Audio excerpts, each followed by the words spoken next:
নমস্কার বন্ধুরা, Aditi's Bengali home কিচেনে আপনাদের সবাইকে স্বাগত। আজ আমি আপনাদের জন্য নিয়ে এসেছি জর্দা সেমাই রেসিপি। তার জন্য একটা পাত্রে 1/2 কাপ চিনি, 1.5 কাপ জল, এলাচ আর তেজপাতা দিয়ে একটা চিনির রস তৈরি করে নেব। তবে এটা খুব বেশি ঘন করার দরকার নেই। এবার একটা কড়াইতে নিয়ে নিচ্ছি ঘি।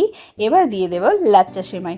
আপনারা চাইলে কিন্তু খুব বেশি নাও ভাজতে পারেন, তবে একটু হালকা লাল লাল করে ভেজে তৈরি করলেই এটাই আমার বেশি পছন্দের। তো সেই জন্য একটু হালকা লাল লাল করে ভেজে নিয়েছি।